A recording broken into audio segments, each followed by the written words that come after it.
Hey, everybody. Welcome to a new episode of Full Court Cleveland on the FanDuel Sports Network and a member of the Big Play Network. Remember, don't forget to download the Big Play app where you can catch us anytime you want, where you're doing your workout, where you're just trying not to pay attention to everybody talking around you. So, Big Play app on whatever you get. What is it, like the iTunes store? Is it the Apple store anymore? And Google Play, whatever they're called. I'm feeling old now. I'm running out of things. They keep changing it. I'm Rafael de Brito, and I am joined by Mr. Sam Amico. Sam, we've been left alone again. Booby has left the building and was in Houston the other day, and here we are again, holding front and I can never remember, the Lakefront Burke Airport. Where the Burke Lakefront Studios are. Yeah, it's close. How are you? Yeah, I'm doing well. Thank you. Booby went down to Houston, right? And it's like the terrible weather down there for them, whereas here we call it a light dusting of snow. But, it's just us and lots to talk about. Speaking of weather, we hope everybody's doing well after the little, 3-day joke that the weather played on us here in the Northeast Ohio area. Everything's frozen, below zero temperatures. My car was frozen. I have to take it to the oven to get to get the oils and the fluids going. But at the end of the day, whether good or not, some places like in New Orleans, they suspended the game because of weather conditions. Obviously, you mentioned they're not as used as we are to the maintenance of the weather. But at the end of the day, basketball continues to be played. Right, and in Cleveland, even though we've had that 0 degree or minus 0 degree weather, Cavs have been home and road and managed to get all their games in, which, those postponements can throw guys off. So they've been very fortunate. I can imagine what the league is going through, because not only they have to reschedule the games that were postponed, for example, in LA because of the fires, but also other games have to be moved around to kind of match with the traveling. So that is always one of the hardest jobs in the world of sports. I know I used, when I was on my years with the NFL, I was working directly with the person in charge of scheduling the season, and they spend not hours, they spend days on days inside the war room in New York trying to figure out what the schedule is. I can't imagine what it is for the NBA with 82 games. 82 games. What's interesting is I saw a couple years ago, off topic, the MLB schedule was made by a husband and wife team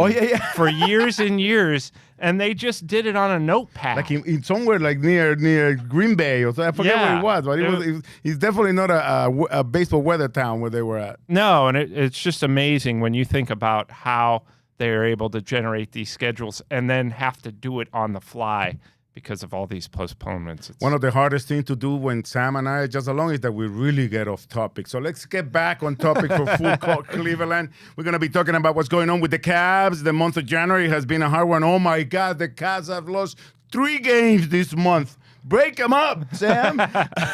We're going to talk about the NBA, some news going around. Miami continues to be, like, as the world turns between Jimmy Butler being suspended, missing flights, and the best part about it is Kevin Love's Instagram and the memes that he's been posting has been really something to watch. We're going to be talking about the league today. We're going to be ranking the best surprises, and I don't want to say worst, but like the disappointments of the season.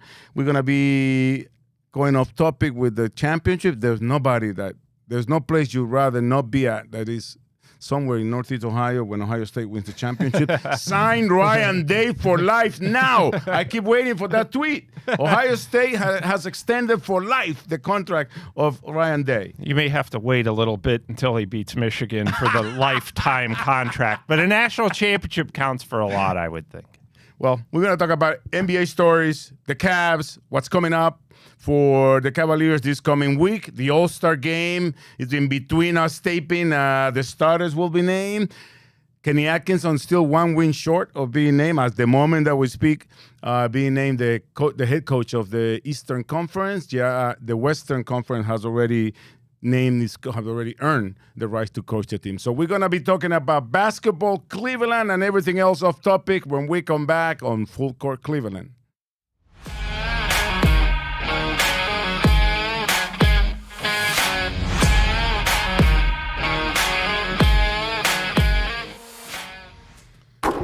Welcome back, everybody, to Full Court Cleveland. Sam Amico, yours truly, Rafa Hernandez Brito, and it's time for the Cleveland headlines that are brought to you by our good friends at Garage Beer. Garage Beer comes in just 2 flavors, classic light lager and lime. No frills, no bitterness, no IPAs. It's just beer flavor beer.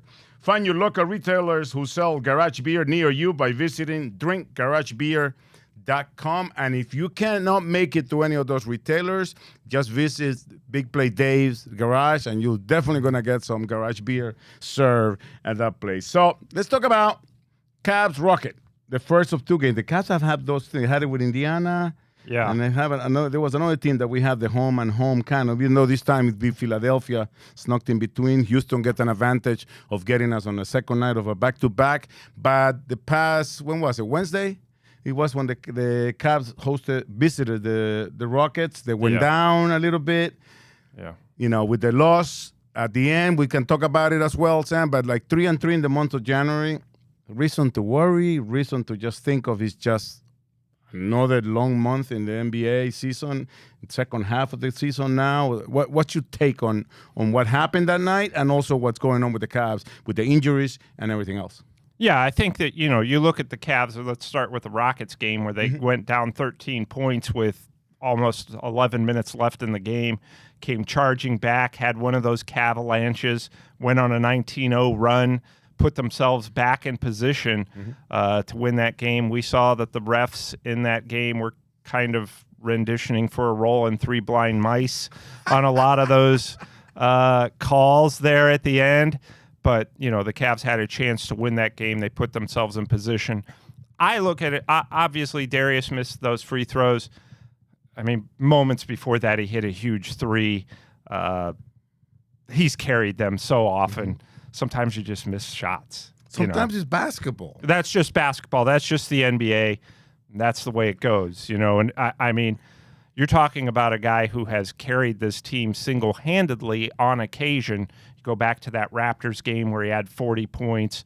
Again, he hit a huge 3 moments before missing those free throws. So they just weren't able to put that game away. But I look at that like a really good game from the Cavs as a whole when you're missing Evan Mobley, Karis LeVert, Isaac Okoro.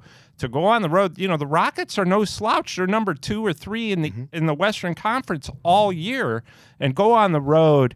And Houston was coming off a loss in that game to Detroit at home. So I thought this team's probably too good to lose 2 games straight at home. So I kind of chalked that up to a schedule loss, but the Cavs had every chance to win that despite everything else. And I think that says a lot about them, Ralph. So the record aside, you're building everything toward the playoffs with the Cavs. It's great that you're 36-7 and that you've had the best record in the NBA for most of the year.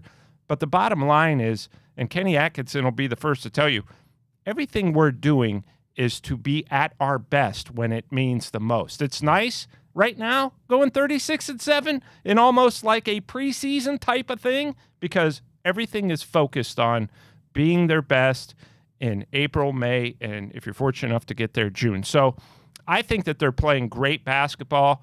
Yeah, 3-3 as we tape this in January, not a big concern because of the way they're playing and the style they're playing. They're gonna come back around where it's win, and put together a long streak. So many things that you mentioned in the last statement, but I'll take it one at a time. First of all, I would like to make a public service announcement here. Even though the producer wants to really come back and bring dumbest take of the dumbest tweet of the week, there were a lot of you that were competing for that title this week. I will take care of you. We pay attention to you, even though it don't make any sense when you're tweeting about Darius Garland not being a clutch player or about what's wrong with Donovan Mitchell. I always say, I never played basketball at a level that I get to watch it every day, Sam. But I do consider myself a basketball player in terms of knowing the game. I played it all the way up to high school. But I know the game. I've been around it. Yeah. And for people to think that we lost that game because Darius Garland didn't hit those 2 free throws is just insane to begin with. That's not how you get how games are decided. Right. Donovan Mitchell made the last shot on the turnaround. That's not why the Cavs lost that game. Right. They lost the game for so many reasons. But when you're in a situation when you have the best team in the NBA in terms of record, in terms of offense, in terms of all around, right? Maybe at least, let's say, at least in the Eastern Conference, right? Because Oklahoma continues to play at the same level that we have been playing and throughout the whole season. But when you're playing that way, you cannot just concentrate on the bad and jump ship because all of a sudden you're unhappy with your team that is 29 games over 500. Yeah. Right? What teams like the Kenny Atkinson-led Cavaliers will concentrate on is the good things that happen against Houston, that comeback, double-digit comeback again, second in the league in more than 10-point runs throughout the season. They're only second to Oklahoma, right? They have 45, I think, 45 or 44 now. Yeah, somewhere in as many games probably. So I think that's what Kenny will concentrate on. And you mentioned the injuries. It's not just 3 rotation players because right now everybody in the Cavs is in the rotation. Yeah. But it's 3 guys that one of them, the defensive player of the month last month, one of the best offensive pieces that we have, right, in Evan Mobley. And then you have 2 other guys that are probably the first or second or third off the bench for Kenny Atkinson during this run. So that has to be taken into consideration. And I believe the Cavs will get all the good out of this, work on the stuff that needs to be better, like, maybe a little better defense to start the game, maybe a little getting hit by being on the road. But at the end of the day, Sam, I don't think there's any reason to worry about whether or not Donovan Mitchell has not been scoring up, and even though he had consecutive 30-point games. But at the end of the day, these are the sacrifices that we talked about. Mitchell is not going to be the 40-point scorer every night. No, right. And look, the word fan is short for fanatical. So sometimes that's, these takes after losses, they're just unreasonable. Mm-hmm. They don't have perspective, and that's fine. That's okay, because people are charged up after a loss. I still get, comments on social media after the Cavs win, they need to do this, they need to do that, they need to trade for this player.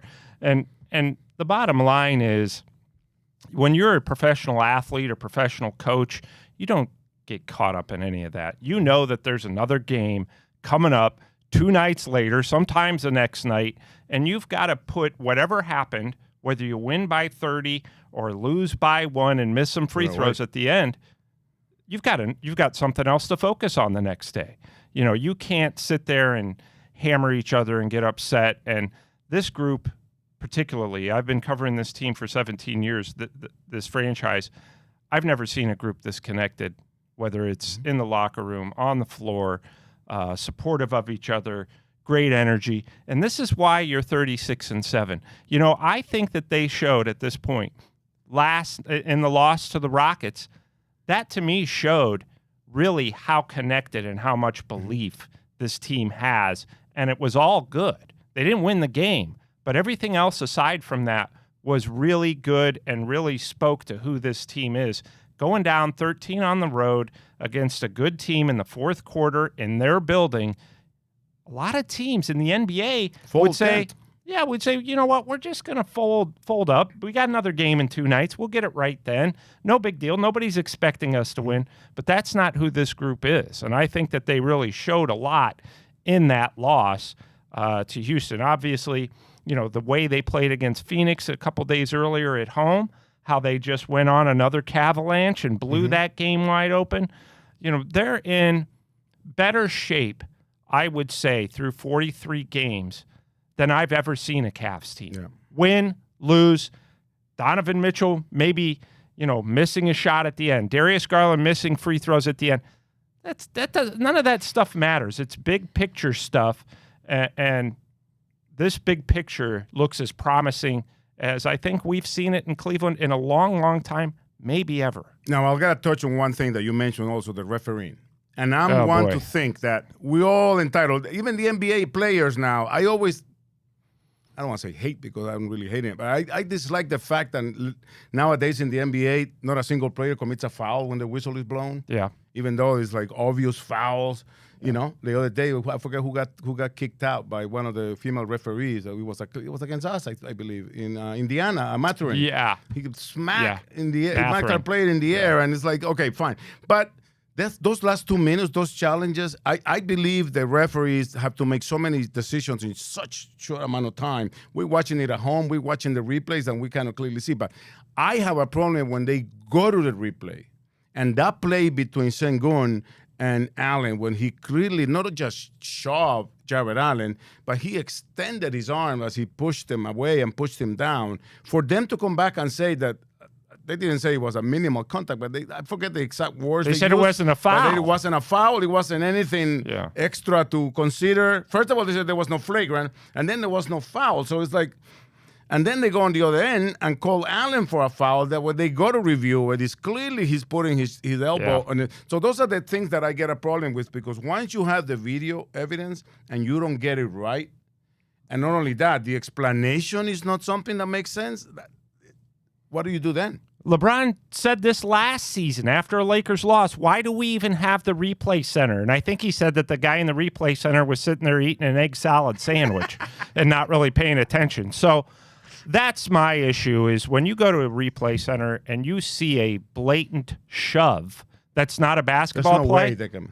and then you come back and say... Now, not to make a thing here, but the flagrant fouls are called in the arena, not in the replay center. That's the only decision that is not called in the replay center. So those were the refs that were making, and I think they were just being attacked by so many challenges at the end that maybe they got flustered. Something went wrong. I can tell you that. It wasn't. And it those wasn't are things great that decide games, because that was a tight ball game at the time. Absolutely. And at the end of the day, Garland missed the free throws. One of the guys who's looking to finish 90, 40, 50. Is the 50, 40, 90? Yeah. He missed. It happens in the game of basketball. Sometimes the ball doesn't want to go in. Sometimes it goes even when you throw it like Moondog.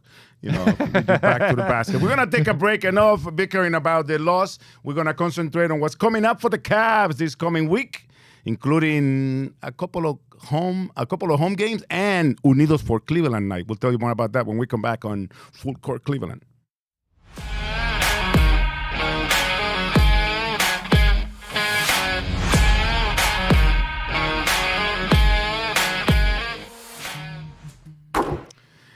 De regreso con ustedes en Full Court Cleveland. I still haven't come up with the Spanish version of Full Court. Cancha entera en Cleveland, vamos a llamarle. I like it.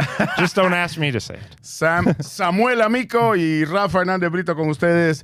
Sam, Cavs continue on the road trip after playing in Houston. This week they're going to be visiting Philadelphia, a team that has always given us trouble no matter what. Yeah. I don't know. I'll lean on you to tell me what's going on over there. But then they come home for another matchup against Houston. And on Monday, Detroit comes in, one of the hottest teams in the league. How do you see this next stretch of games for the Cavs to kind of finish, starting the last leg of the month of January? Yeah, it's obviously a tough stretch. Going to Philly, never easy, to win there. Cavs, I think, have done it, if I remember correctly, already once this year. Philly, we lost the game where we beat them, but they had nobody there. Yeah. That's right. The rookie who's not playing now, who's hurt, really had a big game. But I don't believe Embiid will play. But regardless, going on the road in the NBA, you never know what you're in for. I think the Cavs saw that in Houston with those calls or non-calls. So that's tough. And then you have Houston sitting in town all week after playing the Cavs at their place, come to Cleveland and sit and wait. And they'll be waiting on the Cavs in Cleveland on Saturday night. And again, very good team, very physical team, a lot of hotheads. I think that's pretty obvious that team has a lot of hotheads. And then the Pistons have been playing well. Look, I think Detroit has won 4 straight road games. They went into Houston, beat the Rockets. They went into Atlanta, beat the Hawks. So obviously Detroit is a team to, home, road, doesn't matter. J.B. Bickerstaff has done a great job, and Trajan Langdon on getting them some veterans, and Cade Cunningham a clear all-star this year. So, it's never easy in the NBA. It's very rare, unless you're playing the Wizards at home, you don't look at a game and say, well, this is our homecoming game. It's usually night after night after night. You've got to bring it. And the great news is this team has shown that they're perfectly capable and willing to bring it whenever, wherever, against anybody. First up on Friday, Philadelphia, who realistically at this point fighting for a spot in the play-in. They're 11th in the league right now, in the East right now. a 20 and a half games behind the Cavs, but they are 6 games in the loss column behind Detroit, who is the 6th spot. And then they're talking about 6, 5, and 4 between all the teams in the playing tournament. How many times have we asked this question here in Full Court Cleveland? What's going on in Philadelphia? I mean, they have that process, Sam. I mean, yeah, it has a lot of hiccups. And at this time, with the arrival of Paul George, is it another proof that just adding a big name guy is not really the solution to your problems? Yeah, everything has to be about fit and how do you fit. And you've got to hope that your best player, an NBA MVP candidate, can stay healthy and that he can set the tone for the culture when he is healthy. Now, Embiid seems like a really good guy, but then you have him shoving a reporter, him telling off the media, him saying he's going to take nights off, and being somewhat gleeful about it. Fighting with the fans. Fighting with the fans. And that's, you've got to maintain your composure if you're going to be the leader and the all-star. Wonderful talent, obviously, when he's healthy. Probably one of the best players in the NBA, when you're talking about true MVP candidates year after year after year. Joel Embiid is up there. But, yeah, it takes more than just throwing in, we went out and got Paul George, who, I think at the time a lot of people around the NBA thought you're way overpaying him, and this is why the Clippers didn't want to give him that contract. So, I just think that it's not been a great culture. I've compared their organization to the Cleveland Browns before, where it's just kind of like it starts at the top, and Medina Highland graduate Daryl Morey is their head of basketball operations. Seems like he knows what he's doing. He was in Houston before, but they just have not been able to put anything together, whether it's because of health or I think mostly you've got the opposite of what's going on in the Cavs locker room and culture, which is magnificent. I think Philly's the opposite of that. Yeah. Speaking of that, Maxey, remember when Embiid came back from his injury, kind of made it public that he had basically challenged Embiid that if he wasn't going to play, at least show up on time for the meetings and be part of this team. So the problem I see with them is also like they have a person in charge that is not really known for throwing in the towel and rebuilding. He's going to keep signing and bringing people and see what happens. But again, if you think about all the players that have gone through Philadelphia in the last 6 Ben years. Simmons, James Harden, Jimmy Butler. Yeah, now you've got Paul George in there. It's a revolving door is never good in any area of life, but especially this one. So they come home after the Philadelphia game, and immediately they'll face the Rockets at home at Rocket Mortgage Fieldhouse, the best team in the league at home, only 2 losses. The Cavs lead the league, are tied with Oklahoma in both losses at home, and losses on the road. So they come home, Unidos for Cleveland night, where we're going to celebrate all the fans that speak Spanish and Portuguese that night. I'm going to be introducing the starting 5 in Espanol, and then I'll be coming back, sitting next to you to call the game on the Cavs app. But if there's one team, one of the signs for me when a team is doing well is when they kind of adopt the personality of the head coach. Yeah. And there's no better example, in good or bad, than the Houston Rockets with Ime Udoka. Yeah. No, I think that's their physical team. And if you are. And Udoka as a player, Ime Udoka, their head coach, was a very physical player. That's how he made his living in the NBA. And a smart player. And they, they played well. They shot out of their mind against the Cavs. And again, that was just something that was very uncharacteristic. They were 28th out of 30 in three-point shooting entering that game, and they shot 44% from 3 in the game. So I think the Cavs were willing to take that risk and look, if you can beat us on three-pointers, then go ahead. And the Rockets barely did. But yes, they've really undertaken the personality of their coach. I'd say the Cavs have too, So it's one of those, and not just that game, but again, big picture thing.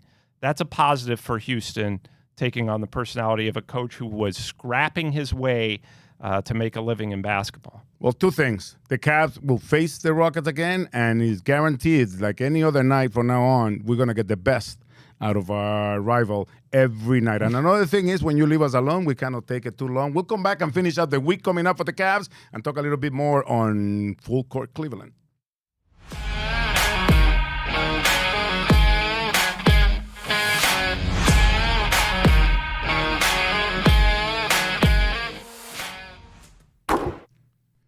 And here we are in Full Court Cleveland. Sam Amico, yours truly, Rafa Hernandez Brito. Bobby Gibson has left the building, and because they left us alone, we kind of went over talking about the week coming up for the Cavs. Usually it's just a 3-game week. This is a 4-game week because Monday, the J.B. Bickerstaff-led Pistons come into town, and also a team that we don't know what's going to look like on Wednesday of next week, which is the Miami Heat. Let's start with J.B. Bickerstaff. Everybody in Cleveland, no matter what side you were on, has to be thrilled for the job that J.B. Bickerstaff is doing with the Pistons.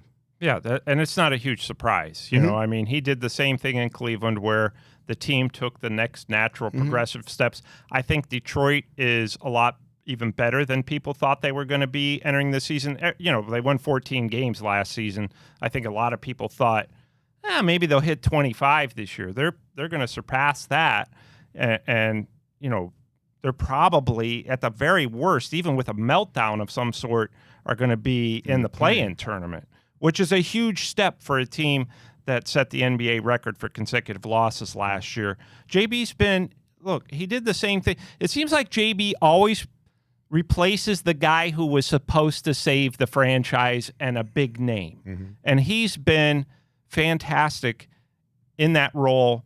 He's great when you give him some veterans to work with, not just a young group, but throw in some veterans. And these aren't all-star veterans, and Tobias Harris and Paul Reed and Tim Hardaway Jr.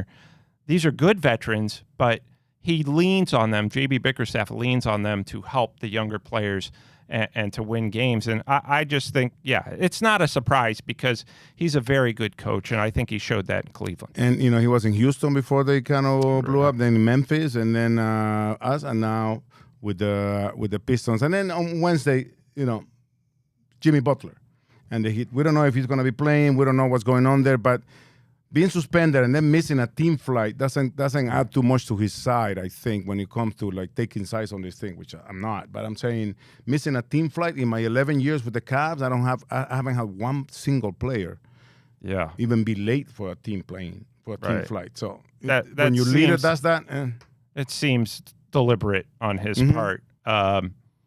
And we always talk about Heat culture, right? I mean, their culture is bottomed out right now. And I think a lot of that is obviously when your star player is dissatisfied, right or wrong, whatever his reason may be. And I think it's probably contract related. Even though we're hearing all this other stuff, it's usually contract related. And, you know, he didn't get an extension. And they went into the season without Jimmy Butler getting an extension.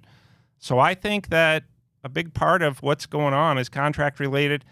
And honestly, you just can't trade him soon enough. And with all the new rules that the league instituted with the whole Damian Lillard thing, wanting to go to Miami and all that, they're doing a pretty good job of saying I want to get traded without saying I want to get traded. Yeah, right. Well, and the best part about it is Kevin Love's Instagram. If you can hit and you haven't watched Kevin Love's Instagram and his clips of movies that he's been posting about Jimmy Butler and ever since this whole thing exploded, I mean, it's entertainment. I don't know how Pat Riley takes that.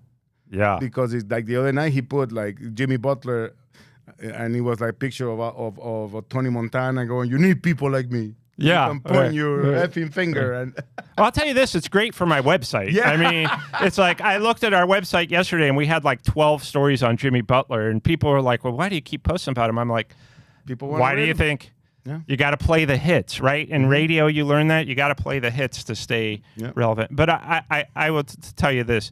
I think that at some point, Miami's going to get a pretty good deal out of this, before the deadline. I do, because if there's one thing the Phoenix Suns have showed us, it's their ownership.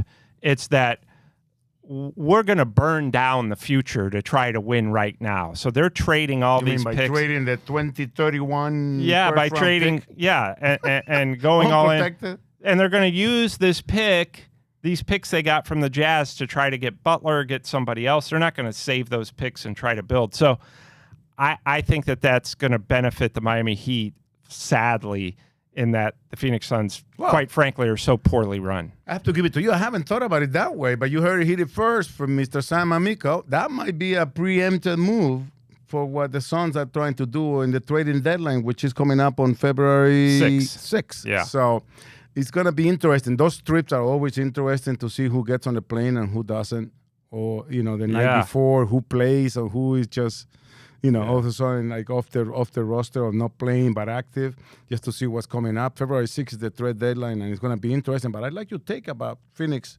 grabbing those 2 picks from Utah. I think that's the whole purpose.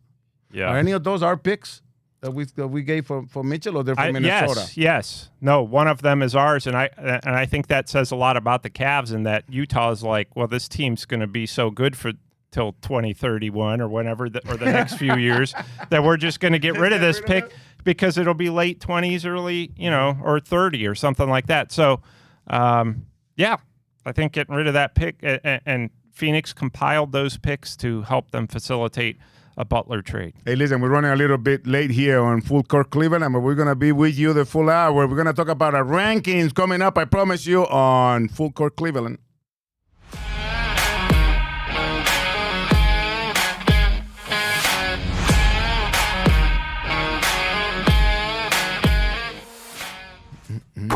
Welcome back, everybody, to Full Court Cleveland. Sam Amico, yours truly, Rafa Hernandez Brito. Remember, download the app so you can catch us anytime. And not only that, but you can catch up all the other shows that Big Play Network has that covers basically every single corner, every single ball that Cleveland plays with in the whole year. So I stayed up way too late last night going through the shows on the app. Even James Rapine in Cincinnati watching Inside the Jungle or Enter the Jungle, sorry. Enter the Jungle, yeah. With Bengals talk. So, yeah, I've spent a lot of time on the app. Well, we're going to worse. spend some time here because we spent a lot of time talking about Philadelphia and what's coming up on the Cavaliers' schedule this week. Remember, it's Philly, Houston, back-to-back, home, away and home, and then Pistons at home, Heat in Miami, where it's always a hard time to play for the Cavs. But today we're going to power rank the 3 teams that have been the biggest surprise so far this season. And then here he says it can be good or bad. So let's do this, Sam. Let's do good surprises and disappointments. Okay. So let's start with the good. In this season, a little bit already, everybody should be already in the second half of the 82-game season. Yeah, I would think, number one, good, one and tied for number one, obviously, Cleveland, Oklahoma City. Mm-hmm. People thought they'd be good this year, both of those teams.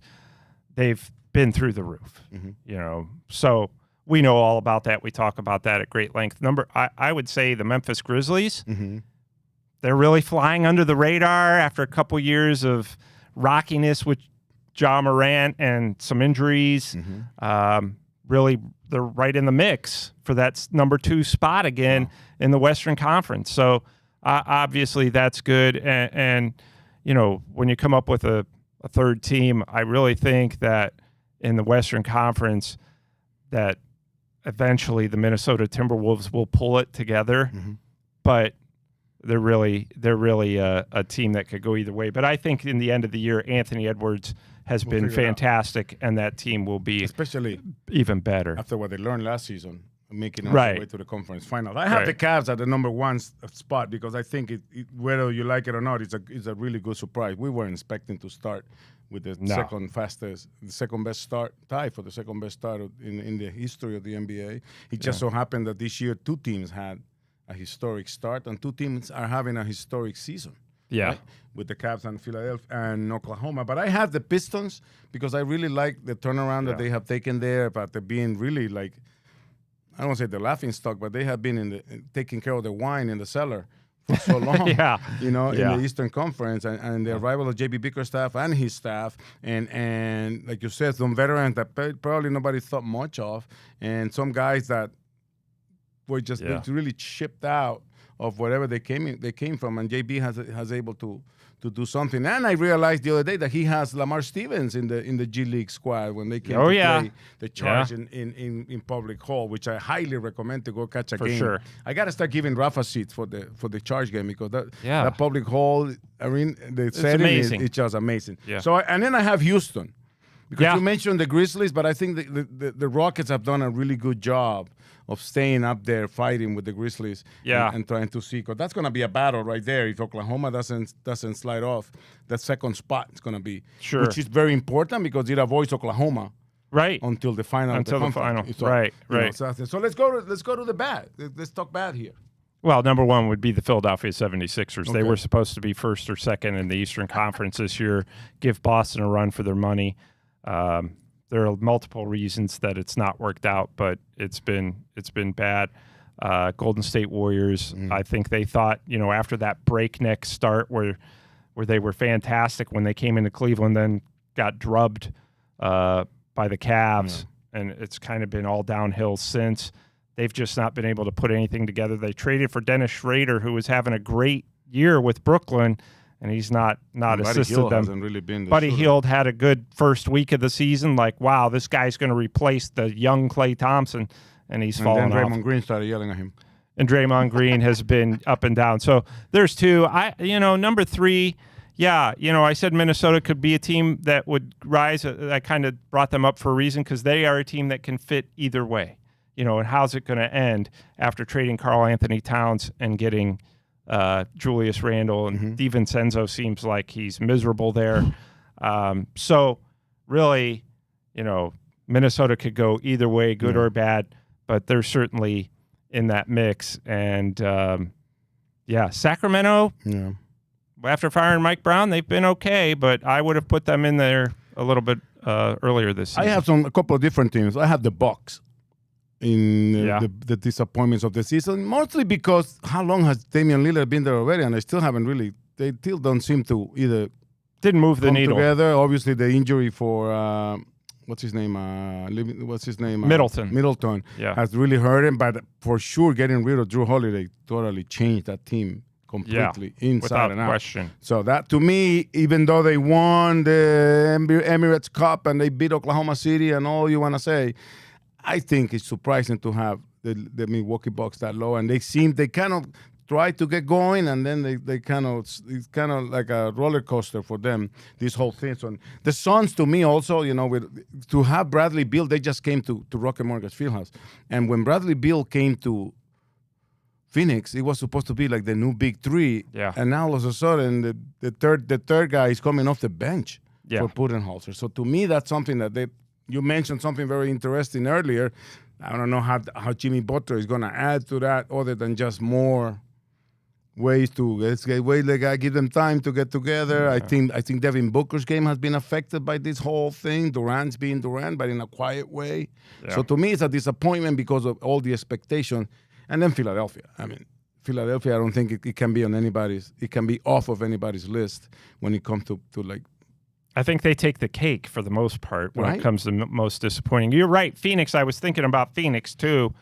Yeah. Bradley Beal, that experiment has not worked out, and he's one of two players, LeBron James being the other, that has a no trade clause. So good luck fixing that, because he's not going to just go to the Charlotte Hornets. No trade clause and big contract. And big deal. Now with the way that you have to match the money and lack of production. Pay taxes and all that. So it's going to be an interesting couple of weeks until we get to February 6th when it's the trading deadline. I'm sure Sam Amico is going to be talking a lot about on his website. What's your website again? Hoopswire.com. There you go. Yeah. Check it out. And all the info you want about Jimmy Butler and everything else. And I put this show on there. Oh, yeah? All right. When we come back, we're going to be a little bit off topic and go around the NBA and see what's going on with some of the other teams in the league when we come back on Full Court Cleveland.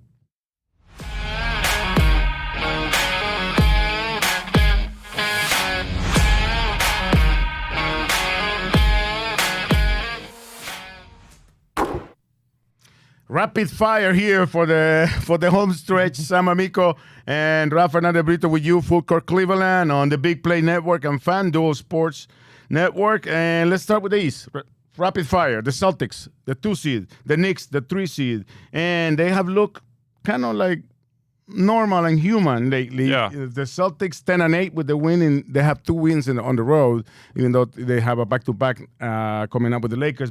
And the Knicks 6-6 in the 2025 calendar year. Well, the Celtics are another team that can't seem to beat the Atlanta Hawks. They keep losing to them in Boston. The Hawks are the only team that had beaten the Knicks. I mean, they have beaten the Knicks, the Celtics, the Cavs, and even Oklahoma City, I believe. Right, and the Hawks have beaten... The Hawks, I mean, yeah. Yeah, they've beaten the Celtics, Knicks, and twice. Cavs twice, and all on the opposing floor. Yeah. So stay away from the Atlanta Hawks. But as far as the Celtics go, this is why you don't freak out when you're a fan, is everybody goes through these kind of, I don't want to call it a drought, but maybe a lull. And it's partly the schedule not cooperating. It's partly you're off for a night or two. And I think so that's probably the Celtics issue right now, is they're just not clicking. But obviously they know how to click when it means the most. The Knicks, I don't know what to make of them. It's been obviously Mikal Bridges and Karl Anthony Towns are fantastic players, but I think they've needed the full half of the first season together to get all that clicking. But I think they'll be fine.